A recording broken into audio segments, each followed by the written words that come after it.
politically incorrect guide series about Islam and the Crusades. And for more, go to conservativebookclub.com. From the 2009 Key West Literary Seminar, author and critic Gore Vidal discusses his writing life in a conversation with the audience. This event is an hour and a half. Well, welcome tonight to this John Malcolm Brennan Memorial Lecture at the Key West Literary Seminar. And I want to thank very much Miles Frieden and the staff of the seminar for inviting us. So far, we've had a marvelous week of discussing historical novels, fact and fiction, the relationship of fiction to history. And it seems appropriate in such a context to have with us one of the premier historical novelists of our time, and political commentators and essayists and playwright and so forth, Gore Vidal. Gore has been a major figure on the American literary scene now for many decades, ever since his novel of World War II called Willowa appeared when he was a mere babe of about 20 years old. He's been at it strong ever since, with 25 novels and countless books of essays, screenplays, plays for Broadway, such as Visit to a Small Planet and The Best Man. And he's also been a political commentator of incredible importance, I believe, to this nation, especially during these very dark years we've just experienced under the regime of George W. Bush. I've certainly myself looked to Mr. Vidal as a beacon, a lighthouse. And so he's also, I'll say, he's been a friend of mine for a long time, like him very much, dear man. And so it's with great pleasure that I welcome to Key West Mr. Gore Vidal.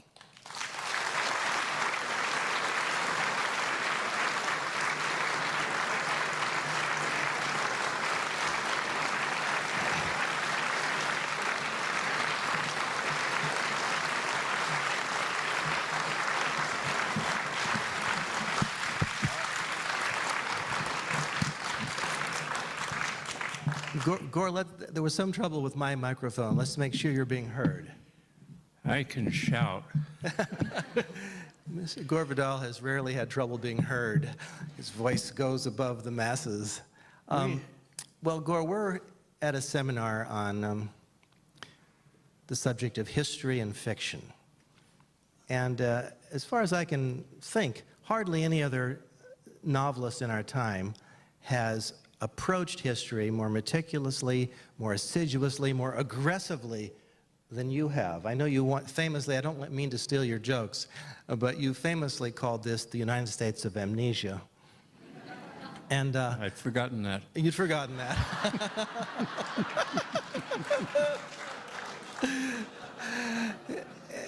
And I remember you once saying to me that you were trying to teach this nation something. Would you address this business a little bit of the United States of amnesia, our lack of historical understanding, and what's gone wrong, and how, as a novelist, you've been able to respond to this crisis? Well, we have the worst educational system of any major government on earth. Mm-hmm. And until you have better teachers, better textbooks, until you take the country seriously, mm-hmm. I don't know that there's much to be done about it. Every politician says, oh, I want to be known as the education president, even the one about to go home. And the only education we ever got out of him, was don't do that again.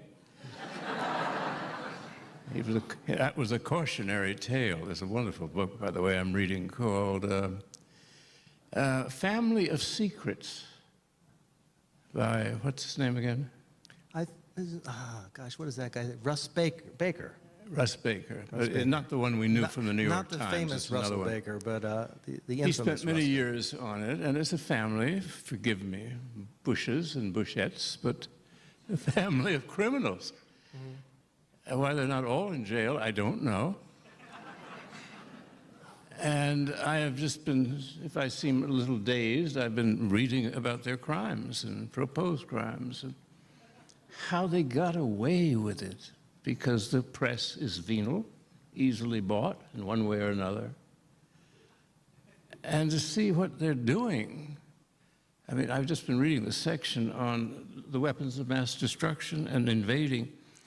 Karl Rove, an advisor to this marvelous president, Karl Rove really said, you know, it's pretty clear that you can get anything you want done as president if you can start a war. Isn't that wonderful? I mean, you start a war. And so Junior did. And here we are. You'd have to say, Gore, that you anticipate this whole scenario very much in your series of novels about American empire. In the Chronicles of Empire, which is a series of 7 novels, reaching back to colonial times and taking the panorama of American history up to, say, even the year 2000, we see again and again a collusion going on here between the press and the government. Well, it's not been a happy experience for us, the people, but no, it's strange things went wrong. And, you know, the Constitution does have flaws in it. Mm-hmm. And I hear, you know, what I think are rather intelligent commentators, they couldn't figure out why we had the Electoral College. They couldn't figure out all kinds of things, why you had to be born in the United States. I thought anybody who knew any American history knew that that was put into the Constitution to keep Alexander Hamilton from becoming president because he was born in the Caribbean and everybody hated him in government. And I thought, now that's a basic thing, part of our history. And when nobody cares about it, and then suddenly, and I think in 1 week, we lost a lot of habeas corpus. We lost the thing that happened at Runnymede, Magna Carta, which was the last president England ever left us as they were heading to the east and out of here. And that was an extraordinary thing to have lost that. And that is one of the building blocks of our system. And I sit in this, you know, I think of, I was brought up in Washington, D.C., in the house of a professional politician, senator. And we had a magnificent president then, Franklin Delano Roosevelt. And that was a great man, hated by the Bush family, particularly going all the way back to Prescott Bush, an obscure member of the Senate from Connecticut. They all hated Roosevelt because he was a communist. And he was going to do this, and he liked black people. And he was going to destroy everything. These people did a lot of damage, and I could hear the voice of the right wing then every time the senator from Arizona saw fit to bestow his wisdom upon us in the campaign.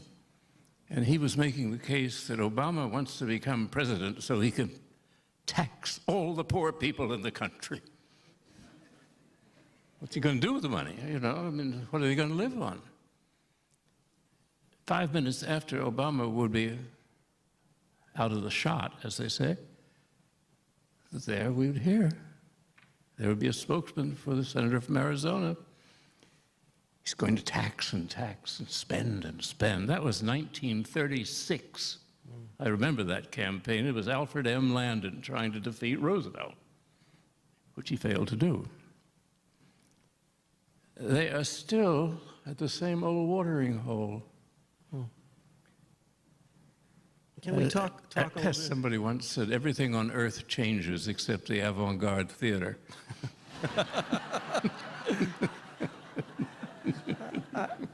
Gore, I think a lot of people here are interested in the subject of historical fiction and the use of the past as a kind of mirror, well, say, reflection of the present and a mirror of the future, as Eric Foner said earlier today. And I wonder if you could just reflect a little bit on how you came to write the American Chronicles and your, in a sense, to give us your view of history from a novelist viewpoint, how you worked. I was brought up in the engine room, you know, which is the Senate. Mm-hmm. And I acted, my grandfather was blind from the age of 10, and I used to lead him on the floor of the Senate. And I'd find a seat for myself, easier then than now. And I was about to say this. There's a funny story about Roosevelt. When he was not very mechanically minded, and he had to use one of these chairs for his entire 5 terms. Didn't he get elected to 6 terms? 7. And he got stuck. The chair wouldn't work, and he was trying to get from his office into the cabinet room, and everything broke down. So there's no Secret Service. They'd all gone to Dallas for the weekend. And he said, get me out of here. And so they couldn't find it. There were no stewards around the White House who would dare move him. He was like the emperor. So he said, the Navy Department is right next door, and you send for one of those sailors and have him push me out. He trusted the Navy. I don't think he trusted anybody else in Washington. And he said, the kid came over from the Navy and started to push the president across his office into his secretary's office. He wasn't there. And into the cabinet room. And it was the red shoes all over again. The sailor couldn't stop. And he was shaking with nerves. The president was beginning to shake too. And later he said, of course, I thought of assassination. Presidents do, And as he was being taken on this long trip across the entire White House, with a kid shaking behind him, and the kid is out of control, no Secret Service, nobody's around, everybody's in Dallas. And he said, the boy, the sailor, just saw an open door and drove him into a closet. And here's the Emperor of the West, just sitting there, surrounded by carbon paper, which is how we defended ourselves in those days. And he said, afterwards, everybody was congratulating everyone on how cool everybody had been about this. But he said, I suspected assassination. Presidents do, And then I realized, now that I'm here in this closet, that I am the first president ever to be filed.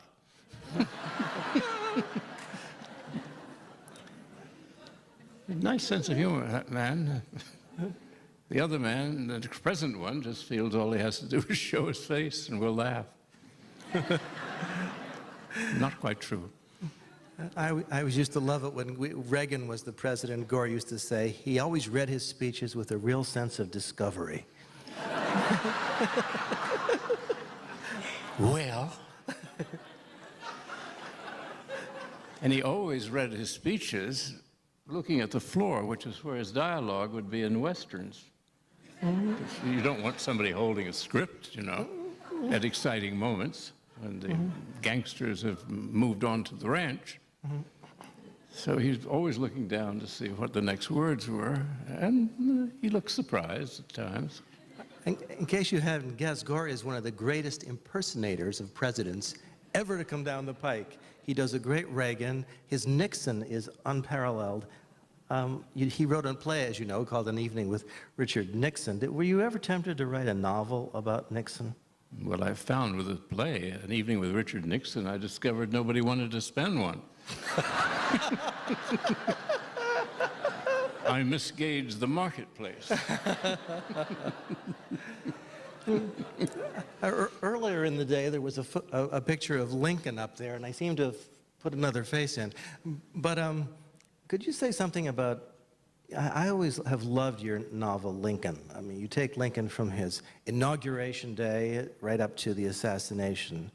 And we're now coming on the 200th anniversary of his birth. I wonder, have your thoughts on Lincoln shifted over the years? No, I like thinking about him and contrasting him to the horrible time we've been going through, which I don't think he would have believed it could have happened like this. And there are a lot of new books about him. The best has always been David Herbert Donnell, who used to be the head of American history at Harvard. And he was the best Lincoln scholar of my time, and I borrowed from him quite freely. as Doris Stearns borrows from me. Wasn't that a brilliant notion that he put all of his rivals in the White House? I wrote a huge book all about that. And Doris just took it, you know. It seemed, she was like a magpie. So flattery when it comes, you must accept, no matter the bearer's thought.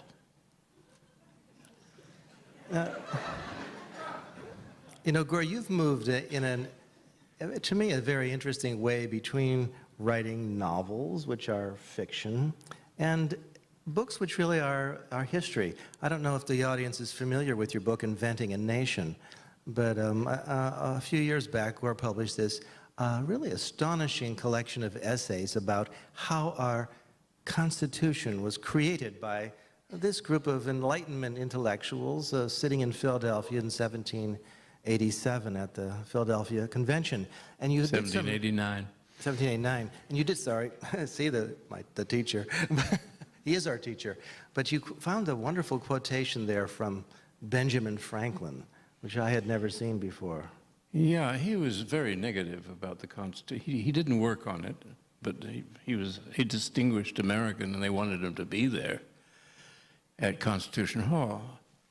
So as he was leaving the hall, an old lady friend of his was sitting out in the vestibule, and she said, "Well, Ben, what have you come up with?" He said, "Well, we've got a republic, if we can keep it."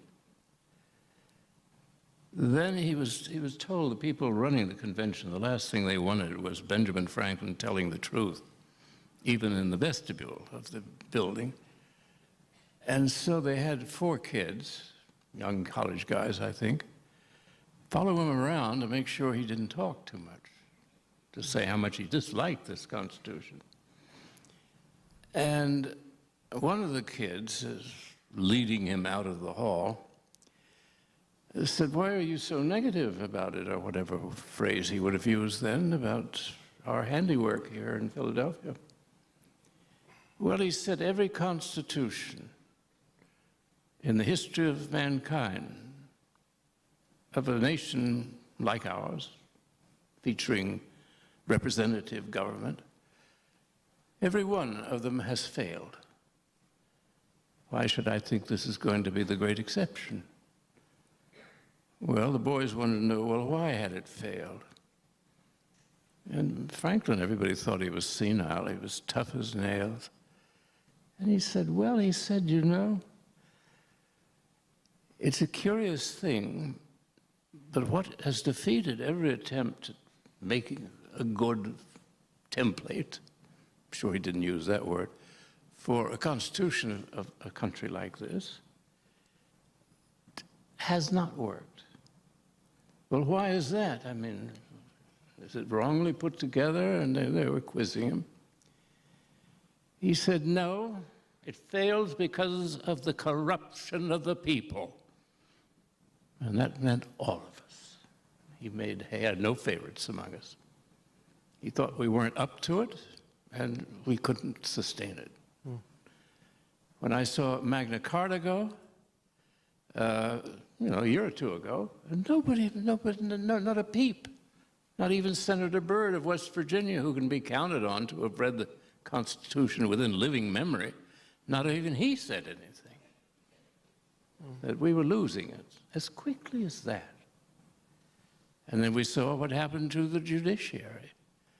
One lousy judge after another was appointed so they would keep Bush's friends out of jail.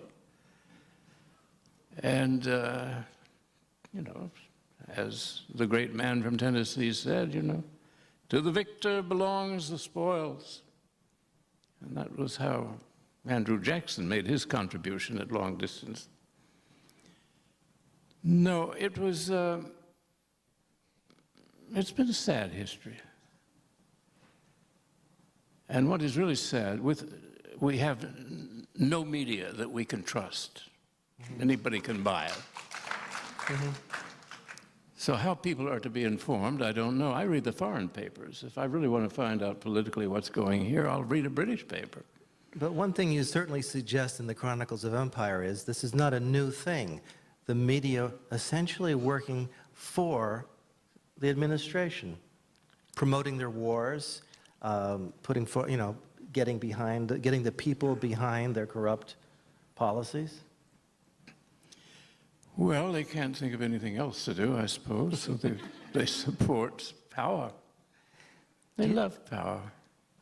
Do you still support the idea, which I know in the past you certainly did, of having a new constitutional convention? Well, Thomas Jefferson thought we should have a constitutional convention every 30 years, once a generation.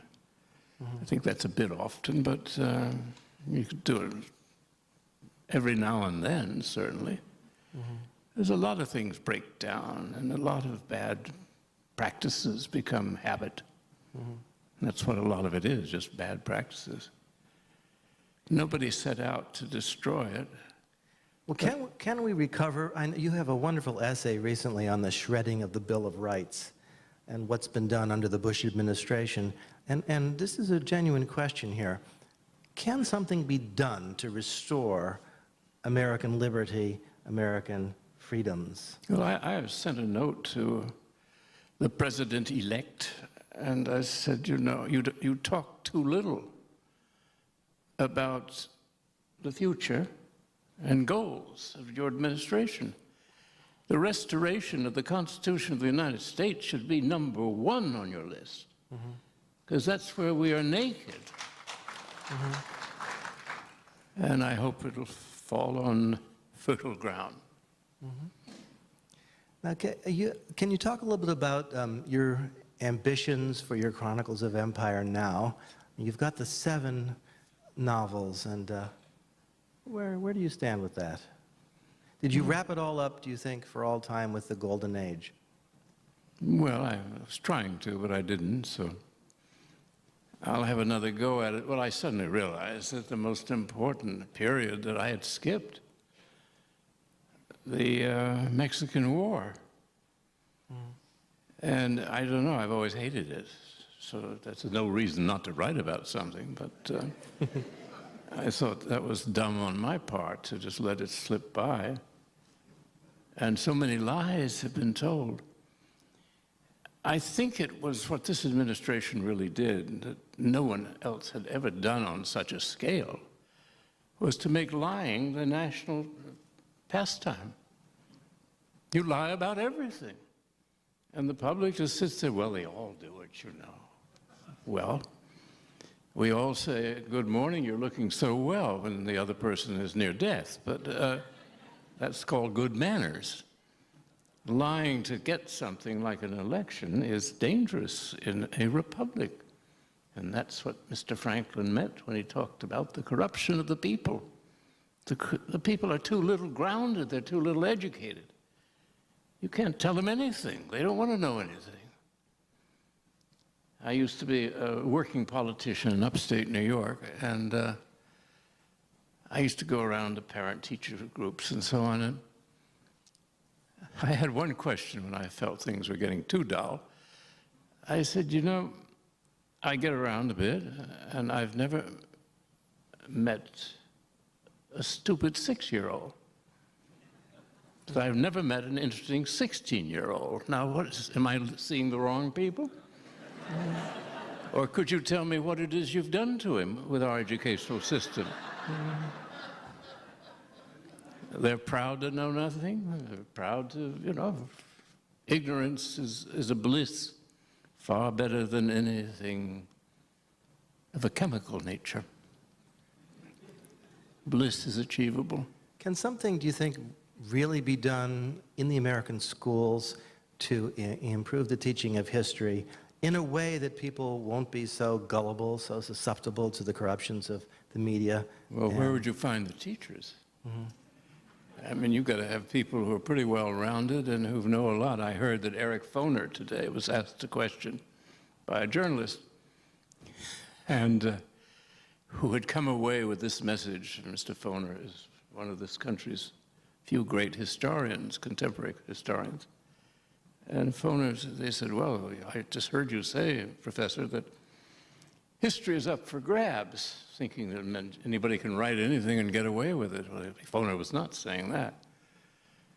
And he said, when was it first up for grabs? And Foner said, well, you better read Thucydides. Last thing a journalist ever wants to read, you know. You may remember one thing from the past.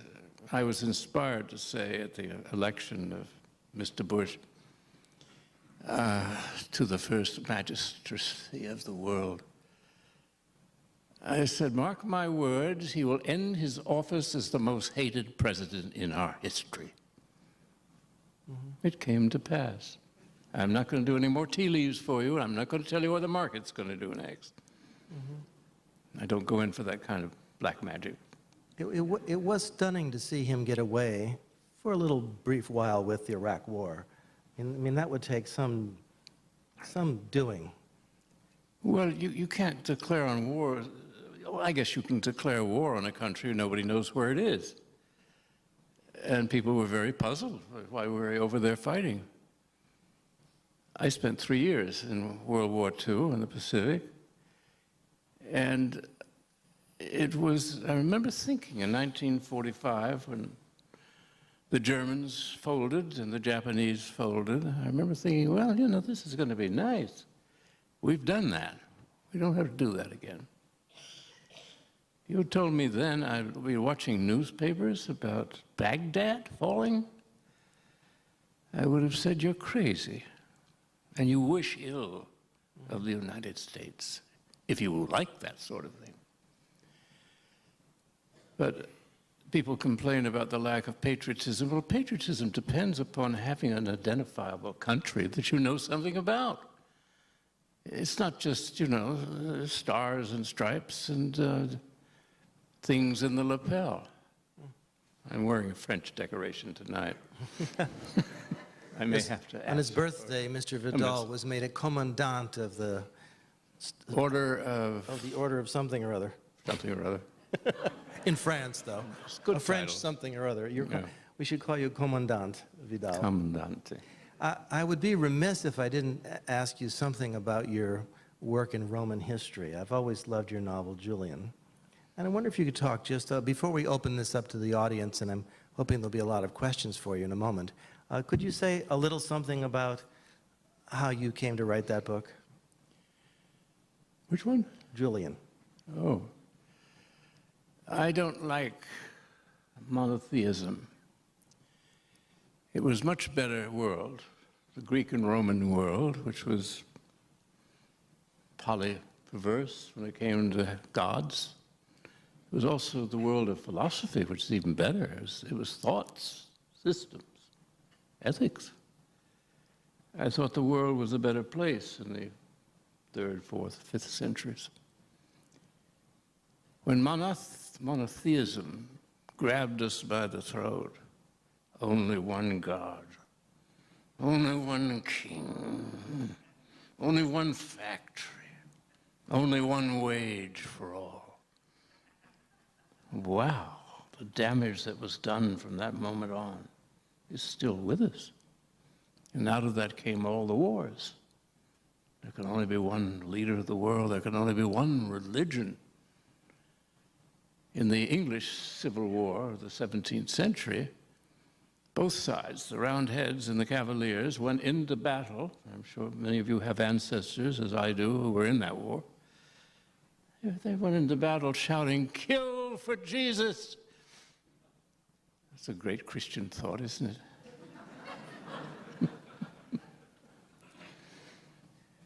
And you went to Rome to research Julian, is that it? I went to Rome to research it, and then I started researching everything inside. And my final work in that field was something called creation. One man, had he lived to be 75, could have known Socrates, the Buddha, Confucius, Zoroaster. Unlikely, but he could have.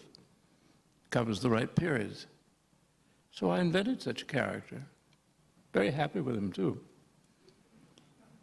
And it's kind of interesting. It's a crash course in comparative religion, which is I think, rather useful now that we're the greatest nation the world has ever seen. Just look around. People flock from all over to live here, to enjoy our educational and medical prowess. Aren't we lucky? Well, I wonder if we can, I'm sure we have a crowd of people here who have lots of questions for Mr. Vidal, and we've got microphones, people with microphones on both sides, left and right. So let's, if we can, begin with the questions. Make sure to keep your question pithy, clear, and witty. I am one of your great admirers. One that you would not like, because I'm a conservative Republican who never voted for Bush. But what I can't understand... Well, I like you for that. I think you're really great. But what I can't understand in reading your essays is how you can fail to see that the enormities, the constitutional, unconstitutional enormities committed by Lincoln and Roosevelt are even grosser than those of Bush, and how you can feel that Roosevelt was a great man when he was one of the critical persons in creating the You drive sound like for a American Republican back from 1936. We passed all that. We moved on. He gave us a world empire. He is our Augustus. I don't feel in any need for an Augustus. I thought we were better off without one. The right wing, to which I assume you pledged allegiance, the right wing quite likes the empire as long as we're on top of the world, racially, religiously. And the mess we've made. Well, Gore is pretty fierce about Roosevelt, by the way, in the Golden Age. He's got some very interesting ideas in there about how Roosevelt really brought on or anticipated. Well, he goaded Japan into attacking us at Pearl Harbor. That is quite true. It was known to everybody in the services in those days. And I had a cousin of my grandfather who was admiral of the fleet at Pearl Harbor, which Roosevelt had ordered to Pearl Harbor instead of letting it go back for a winter berthing in San Diego. And that's how we lost that fleet. No, there are a lot of things wrong with him. But he got us out of a depression, didn't he? He made the country matter in the world, which it did not before, and it does not matter now. Interesting. No, well, let's move on to another question. Before war breaks out in this room, I sense a rumbling. Right over here, was there one? Hi, Gore. Since we're in Key West, I was hoping you could speak about your friendship with Tennessee Williams. And in particular, I believe I read that you were working on an unfinished play of his that he was working on when he died. Could you speak about that? Yeah, well, his estate asked me would I prepare for, for Broadway. His last play, which is in quite good shape, it's a fascinating play, a bit like Camino Real.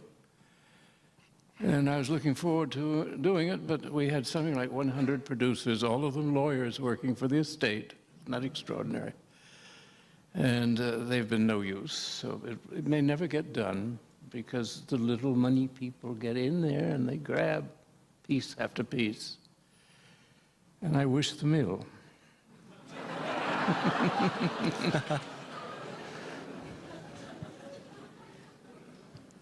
Could you talk a little bit about Tennessee? Say something about him here in Key West? The Glorious Bird is what I called him, because he always had a town called Glorious Something in one of his plays, and then the image of the bird is all over his writing.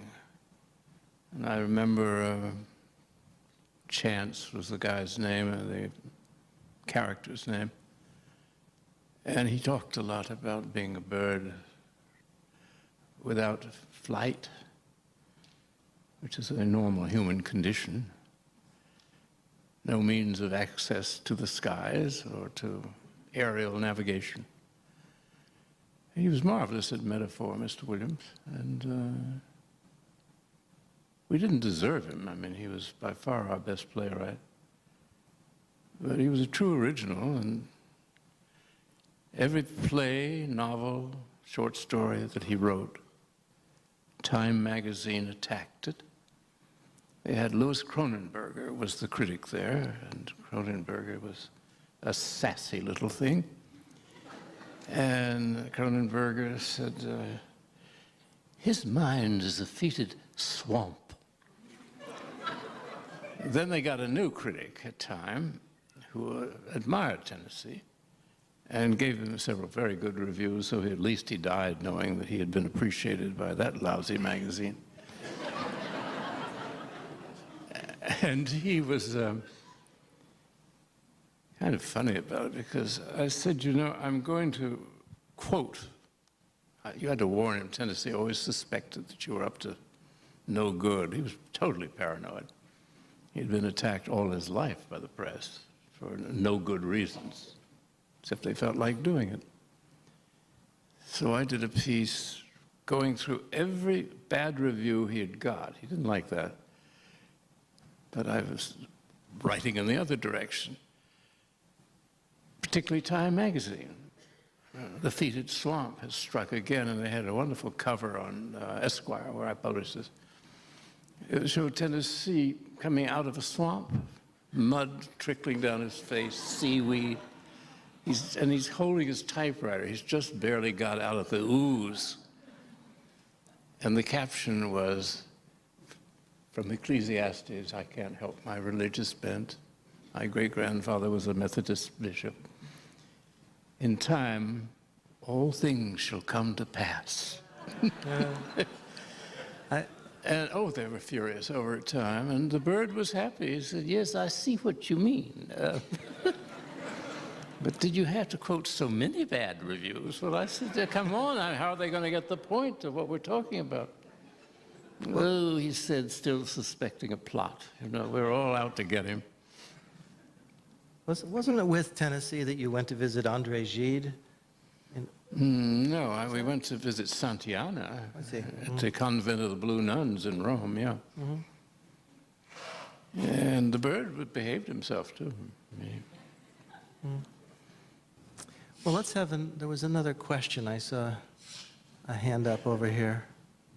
Can't see very much with the lights. I see hands going up. Here we are, right here. I was rather struck in Empire by your depiction of Teddy Roosevelt with the high voice and the clattering teeth, and I'm wondering if it was informed by any reminiscences of your family. Well, I knew his daughter, Alice, extremely well. And she had teeth like tombstones, you know. But oh, she had a tongue like a razor. I mean, when Alice was in a room, you'd be the last to leave because you knew you would be the subject of her next text. And there was an artist around Washington called Bill Walton, who was very much in favor with the Kennedys. And he's a charming guy. But she would say things like, Bill Walton was leaving a party a bit early and said, I don't know what became of Bill Walton, she said in a voice that, you know, you could have heard all the way to Silver Spring. He settled for just being like me. A local, what word she used? Just a local thing.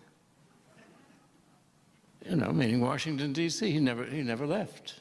And she thought that was tragic. And said, now Gore here, with this magnificent novel that he has written, and she got the title wrong,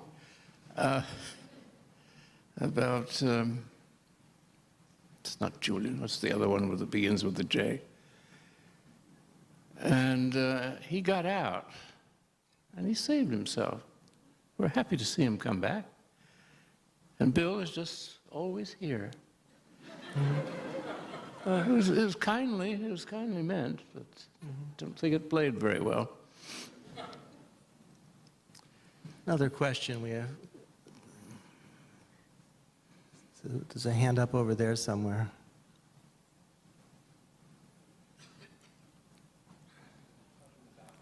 Yeah, is there a microphone in the balcony right there?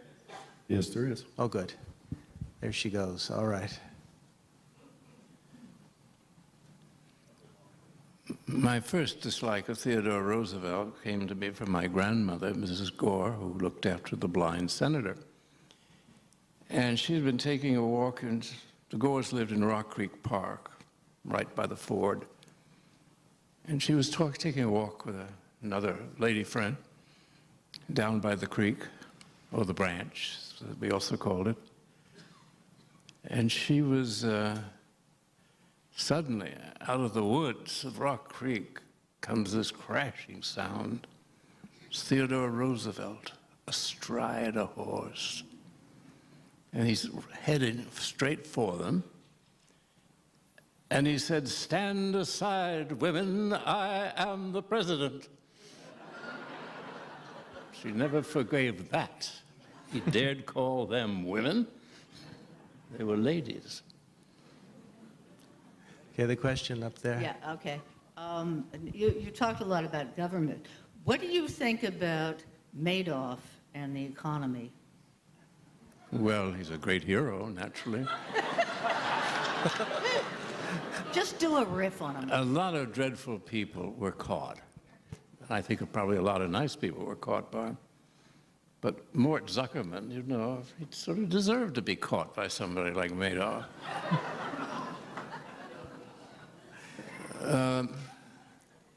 You see, the first thing you do if you don't like Franklin Roosevelt, you must say that he's destroyed capitalism. Because he's all these rules and regulations. You can't poison the people the way every decent country can. They don't want to be regulated. They don't want us to have non-toxic shrimp. They know what they're doing. And the Congress has been so supine for the last few years that the Congress doesn't care about it either. So we have really an unregulated country, and you can't have an unregulated modern country. Diseases may spread too rapidly. And the dream of the Bushites was to reverse everything Franklin Roosevelt had done. First, they understood nothing about economics. I mean, he was a Keynesian economist, and he saved our system, for which he was called a traitor to his class. Well, his class was so much higher than that of his critics, I think he never paid any attention to what they had to say. But he saved the whole show. And we're going to need, I mean, Obama is going to have to show the same kind of agility. Because my father was director of air commerce for Roosevelt for 4 years. And he said he didn't like him much. My father was a Republican from South Dakota. But he said, you know, you can't help but admire the president. Because when something goes wrong, he'd say, "Brother Vidal, let's try something else." And he did. And law of averages, he won. Mm-hmm. Okay, let's have another question. I think Yes, right there. Mr. Vidal, do you see any parallels what has happened today with Gibbon's assertion that the Roman Empire failed due to their incursion in the Middle East? No. They had been everywhere anyway. They were running the whole world. Palestine was, and the kingdom of Judea, these were all properties of the emperor at Rome. They took that for granted. Was it a good thing or a bad thing? Well, history is not yet judged. It certainly made Greek the international language, and that was the language of intelligence, out of which comes our New Testament, not to mention most of our great literature from the past. So I think we should be grateful for the Romans for spreading Greek all over. But you've been talking to me the last few days, Gore, about the threat of terrorism, and I wonder if you could comment on that. Well, there was no threat. I mean, there were warnings about 9/11, but the idiots in office now paid no attention. They were warned. Everybody, the Russians warned us, Japanese warned us. Everybody knew we were going to have a mishap during that period of time. But the Bush people were so happy with themselves, and they were stealing money right and left.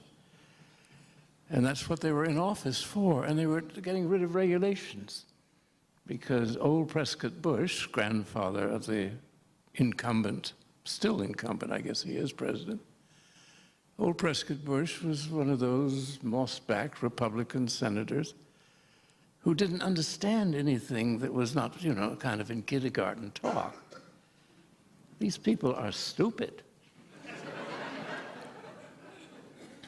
Now, you also, in your essay on 9/11 and the Bush response to 9/11, you talk a lot about blood for oil and how it's not for nothing that so many of the people connected with the Bush administration were, in fact, oil company executives. Well, you know, like stays with like. Mm-hmm. You've got to read this book. It's absolutely wonderful. The family of, what's it called again? Family of, what did I say his name was? Family of Secrets, yes. It's because I did my own title for Family of Liars. They lie about everything, even when it's inconvenient, they tell a lie. No, it's a fascinating amount of work, and you won't believe what they got away with. Mm-hmm. And it goes back to Prescott Bush, who was dealing with the Nazis, I can remember that, when he was still in the Senate from Connecticut. And he got a warning from President Roosevelt, who used two words, treason. And the other one was even darker. And Prescott Bush vanished into the bush for a time. They feel that they have no allegiance to anything but their own money. Mm-hmm. This is bad to have them, people like that in public office. There was another question here in the middle. Could we bring the microphone to the center? There we go. Yes, Mr. Gore. I read today that the GOP's #1 enemy in the future is going to be Al Franken, who may be the next senator from Minnesota. Do you think there's a place in the Senate for a comedian? Well, they've got 100 now. And remember, I'm not an Al Franken fan. I mean, he's a comedian who never made anybody laugh. He's a writer who never wrote anything worth reading, but just went around talking about how he's going to be elected to the Senate from Minnesota. And he got that. I'll hand it to him. But I don't see him being very useful. Minnesota, to me, means La Follette. That was absolutely the most stimulating place in America. What? I don't think, could you not hear that? I said Minnesota to me means La Follette. Progressives, the Farm Labor Coalition. It's a serious state. Oh, I know it's on the verge of socialism. God, I'm so terrified. There's a question right here, sir, with the blue shirt.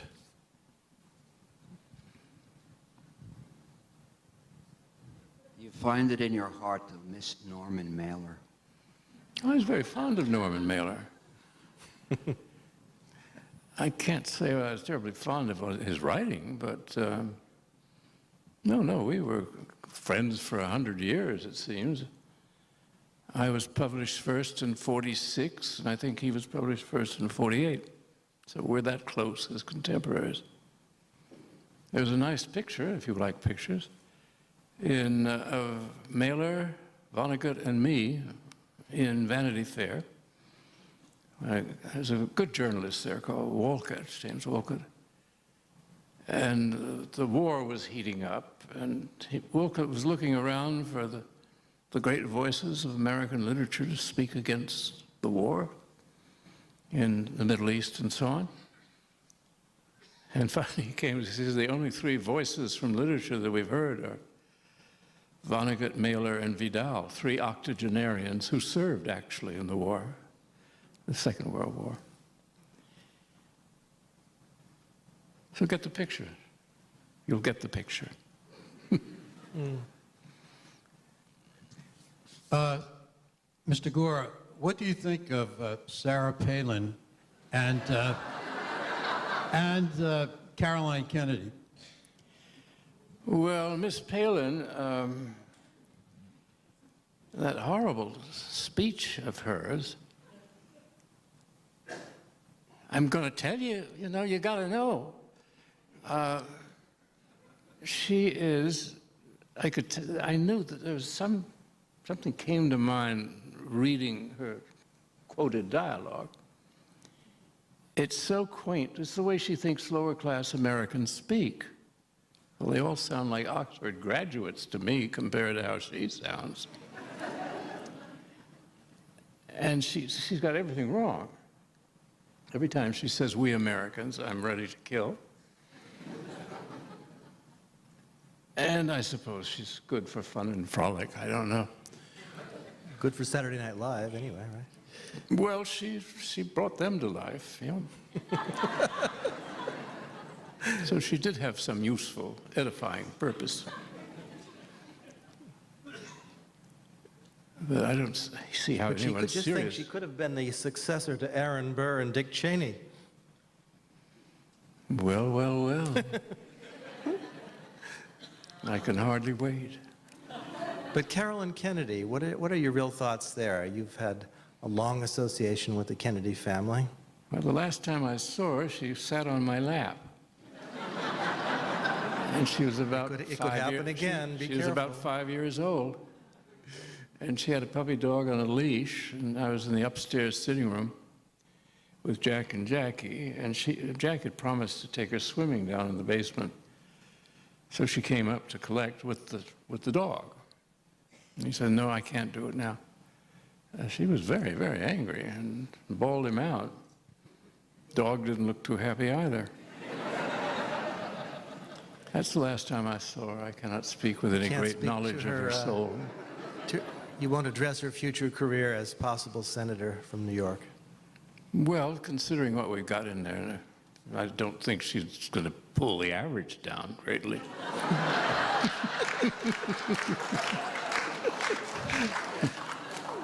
There was another hand up over there somewhere.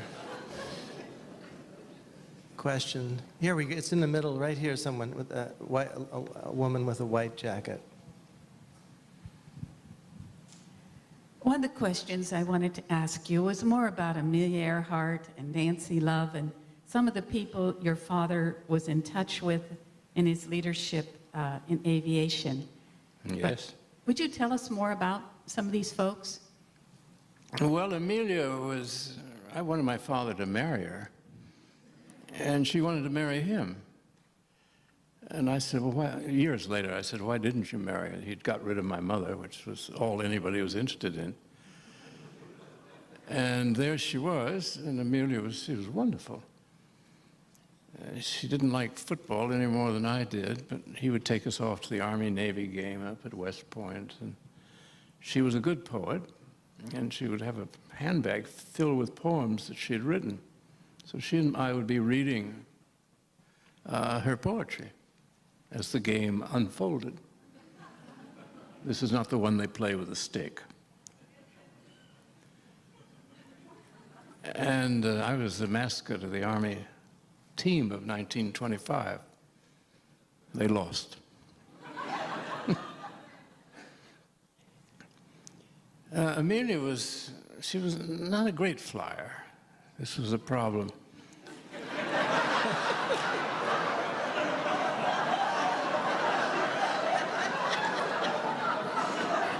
Well, Lindbergh, had a kind of nasty sense of humor, and he didn't like competition, particularly from this golden girl from the West. He would always announce, after she'd done a flight somewhere, "The word is, Amelia made a good landing." Shaking his head with wonder at this, What happened to her, everybody went, they're making a movie about her now with an actress called, what's she called? She has a name, and a blonde woman, looks not unlike her, but she's going to play Amelia. My father's theory, because he was in charge of the search, President Roosevelt just put him in charge, because he had left his job as director of air commerce, and he took over the Pacific search for Amelia, and there was no sign of her. Well, all the nonsense that she was a spy of the United States, it was all this nonsense. It was tabloid stuff. What she was fed up.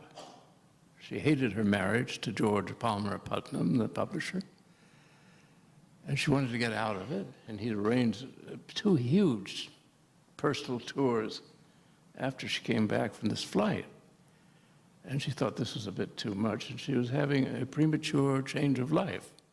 And she was not feeling in the jolliest mood about the world. And my father thought she'd killed herself. I said, what about Noonan? That was her navigator. He said, well, Amelia was perfectly capable of hitting him on the head with one of his own bottles. She would have killed him before she crashed the plane. And my father just... I remember the last conversation I had with her, we were coming back from Garrison, from West Point, where we'd watched the Army-Navy game. And she had a map with her of the Pacific. And this is one of those carriage cars with 1,000 people were staring in the window just to see her. She was the most famous woman on earth. And they're obsessed with her. I was obsessed with the map. I wanted to see, what was going on there. I was about 10 or 11. And I said, well, what part of the trip, worries you the most? And I said, well, she said, people think it's the Pacific, but it isn't. It's Africa. You get down in the jungles, nobody can ever find you again. There are no cities. There's no way of a search. Couldn't be organized. She'd thought that far about it. So if she did crash herself, and she did it feeling fairly safe about island hopping, that she could do it and would be discovered by somebody. Or not, if she wanted to die.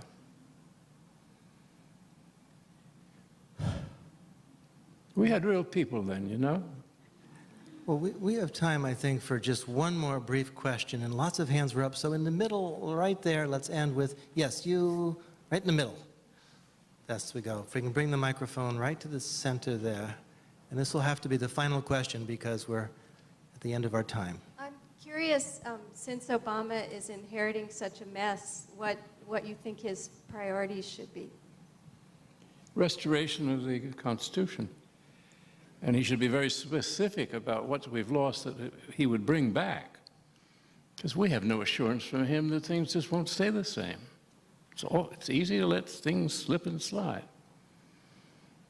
So anyway, he's got a royal mess with the economy. I mean, I remember the Depression very clearly, and I see some gray heads out there, and they remember it too, and it wasn't fun. I also remember the Bonus Army marching on Washington, and they were encamped out at Anacostia Flats. My father and I used to go swimming. We used to go every weekend. We'd go flying, and we always went over the Anacostia Flats because I was fascinated by the boners, that's what they were called. And I thought they were skeletons. I thought it was perpetual Halloween out there in Anacostia. No, it wasn't. There was a lot of poor people who would come to town for a bonus for the World War I. One of the great things that Roosevelt did, now that I'm on the subject, Jimmy, who was his oldest son, who was in the Marine Corps, came back from the South Pacific and held forth at table. And Mrs. Roosevelt told me the conversation. It went like this. He said, Pa, you've complained about how the soldiers were thrown on the ash heap. after the First World War, after the Civil War. Is that going to happen again? And Ms. Roosevelt said, you know, Jimmy made a lot of sense. And my Franklin was somewhat disturbed. And he said, well, we're going to try not to. We'll try to see that they have work. And then he went into a riff about the GI Bill of Rights, which he was about to sign. And that changed the United States totally. We had an intelligent, civilized population, the majority of which, for the first time. That is a revolution, and a very great one.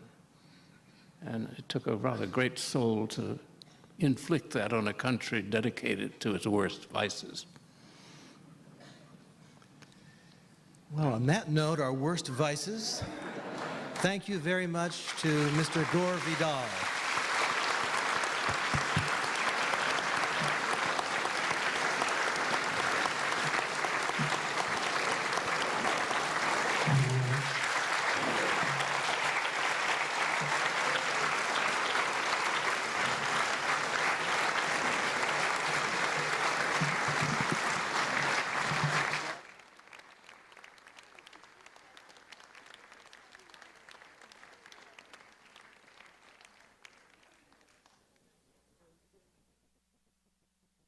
This event was part of the 2009 Key West. And as a family, forgive me, Bushes and Bushettes, but a family of criminals. And why they're not all in jail, I don't know.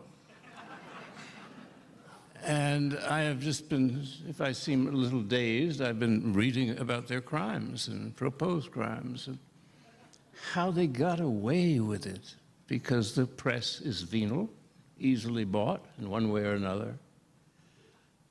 And to see what they're doing. I mean, I've just been reading the section on the weapons of mass destruction and invading.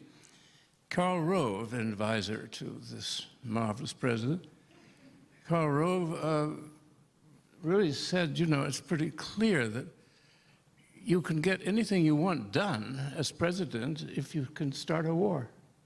Isn't that wonderful? I mean, you can start a war. And so Junior did. And here we are.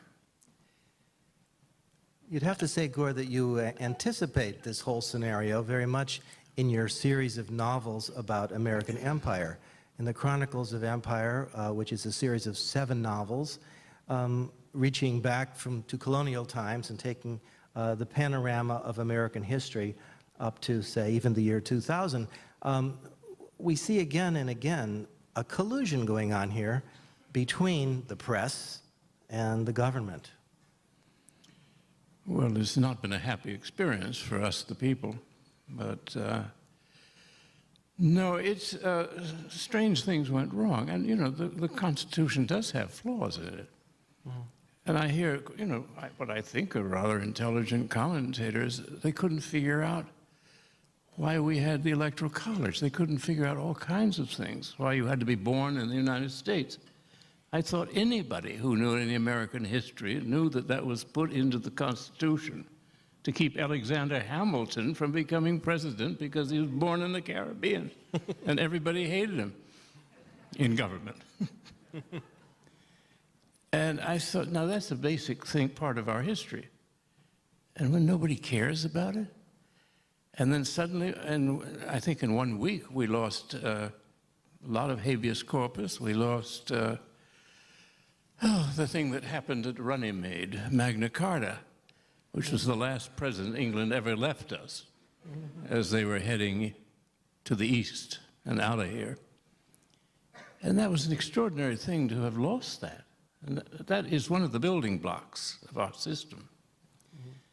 And I sit in this, you know, I think of, I was brought up in Washington, D.C., in the house of a professional commentator of incredible importance, I believe, to this nation, especially during these very dark years we've just experienced under the regime of George W. Bush. I've certainly myself looked to Mr. Vidal as a beacon, a lighthouse. And so he's also, I'll say, he's been a friend of mine for a long time. like him very much, dear man, and so it's with great pleasure that I welcome to Key West Mr. Gore Vidal.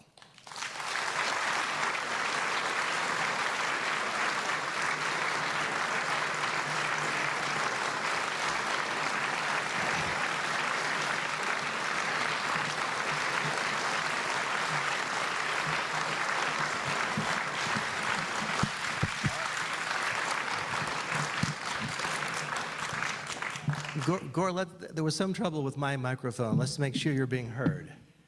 I can shout. Mr. Gore Vidal has rarely had trouble being heard. His voice goes above the masses. Well, Gore, we're at a seminar on the subject of history and fiction. And as far as I can think, hardly any other novelist in our time has approached history more meticulously, more assiduously, more aggressively than you have. I know you want, famously, I don't mean to steal your jokes. Politically incorrect guide series about Islam and the Crusades. And for more, go to conservativebookclub.com. From the 2009 Key West Literary Seminar, author and critic Gore Vidal discusses his writing life in a conversation with the audience. This event is an hour and a half. Well, welcome tonight to this John Malcolm Brennan Memorial Lecture at the Key West Literary Seminar. And I want to thank very much Miles Frieden and the staff of the seminar for inviting us. So far, we've had a marvelous week of discussing historical novels, fact and fiction, the relationship of fiction to history. And it seems appropriate in such a context to have with us one of the premier historical novelists of our time, and political commentators and essayists and playwright and so forth, Gore Vidal.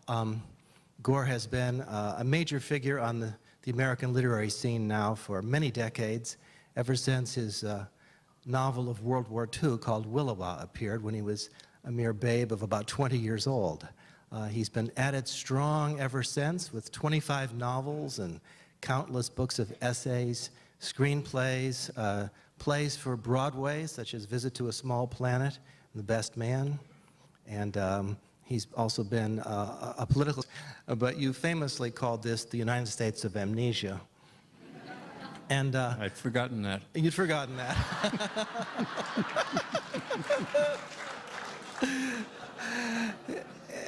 And I remember you once saying to me that you were trying to teach this nation something.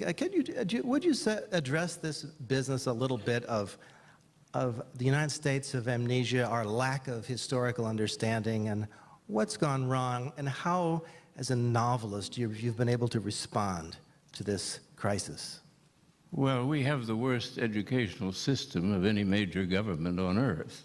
Mm-hmm. And until you have better teachers, better textbooks, until you take the country seriously, mm-hmm. I don't know that there's much to be done about it. Every politician says, oh, I want to be known as the education president, even the one about to go home. And the only education we ever got out of him, was don't do that again. That was a cautionary tale. There's a wonderful book, by the way, I'm reading called Family of Secrets by, what's his name again? Gosh, what is that guy? Russ Baker. Russ Baker. Not the one we knew from the New York Times. Not the famous Russell Baker, but the infamous He spent many years